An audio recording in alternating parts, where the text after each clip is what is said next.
Welcome to Suburban Death Metal Dad Recommends, my channel. And this is going to be the first video in this series. Hopefully, I'll make it to 50 videos, about 50 bands. By the time I turn 50 next year, that's the plan. So, to kick things off, I decided to start with my favorite death metal band, which is Hypocrisy.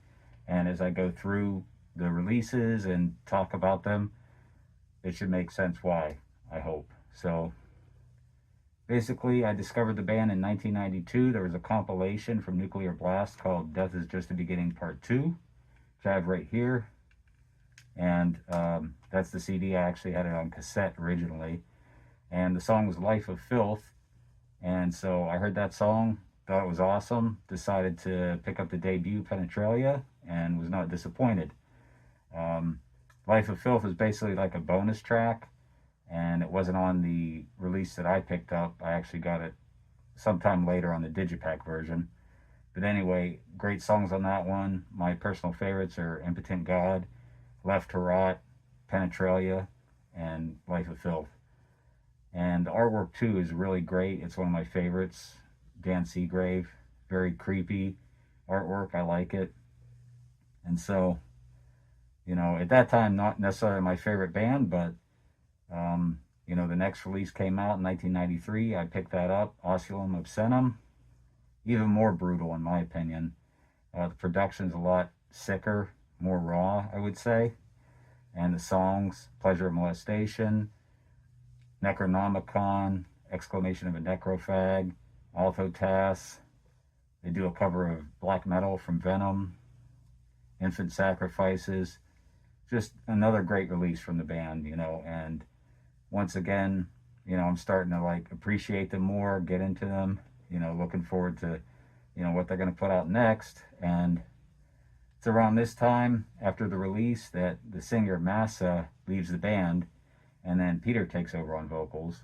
They do an EP called Inferior Devotees, where basically Peter re-recorded the vocals for that track, and then they did some new songs.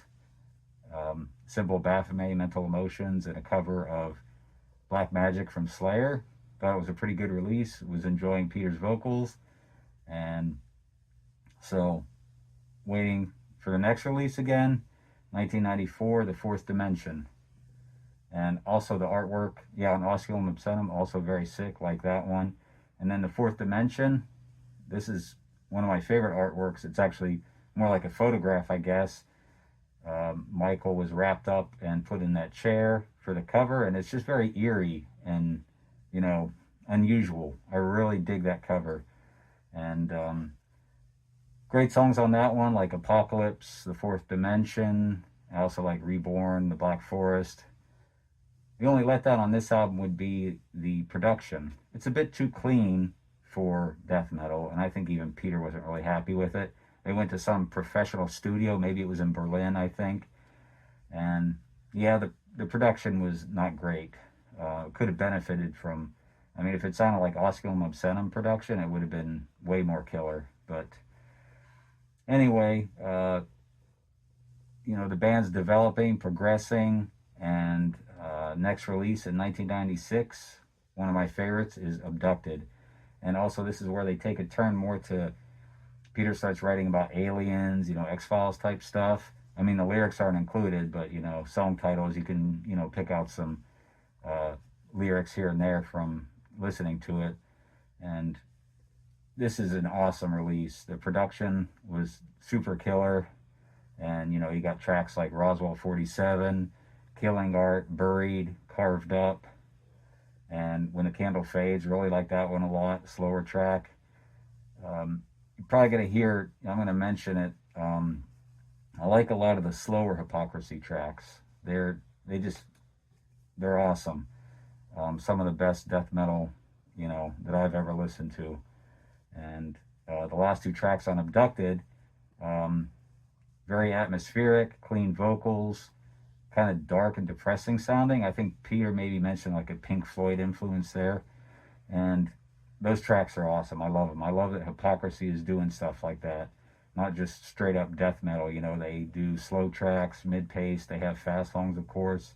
Atmospheric with clean vocals. So they have a variety of, you know, styles that they put in their death metal, and I really love that. And that's one of the reasons they're my favorite death metal band. So next up is The Final Chapter, another great release, one of my favorites. And songs like Inseminated Adoption, the opening track, the title track, The Final Chapter, is also awesome. Adjusting the Sun, probably my favorite track on the album. Also, Inquire Within, Request Denied, just Through the Window of Time. Just a great release. Love it. They do a cover of Evil Invaders from Razor. That's also killer. And the unfortunate news around this time is that Peter's planning to break up Hypocrisy after this release because he felt like maybe he was taking on too much and doing, you know, all the heavy lifting for the band. Even though Michael and Lars were writing, I guess Peter felt like maybe they weren't writing enough and maybe he was getting frustrated. And so in 1998, though, they did a show at Wacken in Germany and recorded it for a CD and a video, and it totally crushes. One of the greatest live albums, especially death metal. And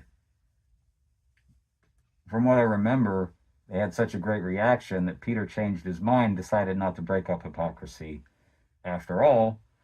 And then in 1999, they released a self-titled album, which I believe was originally going to be called Cloned, but for whatever reason, it just ended up being a self-titled release.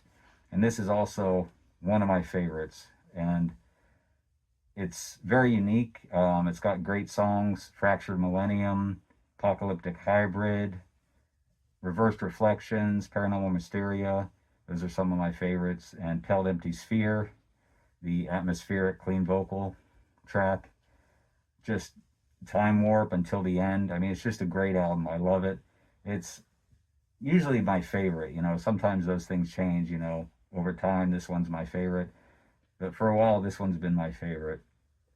And so, and then they turn around in 2000, kind of do a little bit of a, I won't say 180, but they make a really brutal album again called Into the Abyss. And I like this one, not as much as the previous three, but it's got Fire in the Sky, which is, you know, another, I don't know if I'd call it a hit, but like Roswell 47 on Abducted. And my favorite song on that one, once again, the slower track, the end track there, Death Row No Regrets, my favorite song on the album. Also like Unfold the Sorrow, and the opening track, Legion's Descend, is a very brutal opening track. And Digital Prophecy. And so, like I said, not one of my favorites, but still a very good album. And then they definitely take a 180 in 2002 and release an album called Catch 22, which I think is probably the least liked album in the discography from death metal fans, but it's actually one of my favorite albums from the band. You know, it's in my top 5. So it's different. It's not death metal, but it kicks ass, and I love it. Especially the last few tracks. Another Dead End for Another Dead Man, Seeds of the Chosen One. That's my favorite, Seeds of the Chosen One. If they play that live, that would be so killer. Nowhere to Run, All Turns Black, Uncontrolled, Hatred, Edge of Madness. Love all those songs. There's a few songs I don't really care for, and they're actually the ones that they played live. A Public Puppet was one. And I don't know if they ever played Turn the Page live. I didn't care for that one too much. Anyway, I think it's a great album. I love it. And so next they did The Arrival, which this is a very good release. Kind of a return to maybe Abducted in a way. It's got great songs too. Eraser, another one of their, you know, hits, if you want to call it that. Born Dead Buried Alive, Slaves to the Parasites. I really like the last track, War Within. And I don't know, for some reason they always put an awesome track at the end of the album, for me anyway, in my opinion. And I think my issue maybe with this album is there's not enough deep vocals. It worked really well on Abducted, but I don't know. I kind of wished he had done more deep vocals on The Arrival, because the songs are really good. And I mean, they're still really good, even though he didn't sing deep on that one. Oh, they also did a re-recording of that song "The Abyss" and put it on there, which was recorded originally in the '90s. I think sometime around the Fourth Dimension. Like, it's a bonus track on that, and it's on another compilation. Death is Just the Beginning, Part 3, I believe. That's a really good song. Slow as well, very good. And so at this point, after this release, there's a member change. Peter fires Lars, the drummer, which I was kind of bummed out about. I always liked his drumming and everything, and also he wrote music and he wrote good songs, and he, also according to Peter, was a better guitar player than he is. So my thought was like, why not move Lars to second guitar and then get your new drummer, which ended up being Horb from Immortal, who's obviously a killer drummer. But I was happy with Lars in the band, but that didn't work out. So, and they turned around and released Virus, which I initially heard the song Scrutinized on a sampler, and I was super psyched because that song is killer. I love that song. It's my favorite song on the album. And so I got the album, and the opening track, Warpath, is also super killer, and then Scrutinized. And then after that, I don't know, none of the songs for me personally reached the level of the first two. So it wasn't my favorite release, let's put it that way. It's still a good album, and maybe I should, listen to it again, give it another chance. I mean, I listened to it, many times, of course, but I usually just focus on those first two tracks, and then that's pretty much it.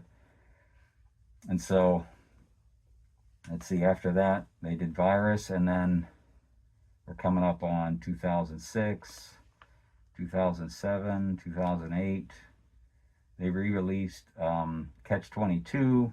Peter re-recorded the vocals, and had a different mix. And I can't remember if he maybe re-recorded some guitars as well, or maybe they were just remixed. It has a different drum tone, and he did deeper vocals more so than on the original. And it's good. I like it. I listen to it every once in a while, but I still prefer the original Catch-22 to that one.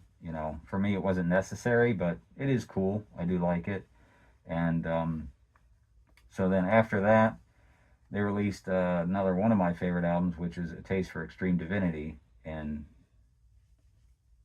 that was super killer album. I mean, songs like Global Domination, Tame Filled with Fear, Skies Falling Down, those are my favorites. Once again, back half of the album, my favorite songs. The opening track, Valley of the Damned, is also very good. I like that one. Weed Out the Weak is pretty good. So, a taste the Extreme Divinity, the song, which is, they changed the wording from the name of the album for some reason. That's also a killer track, very brutal.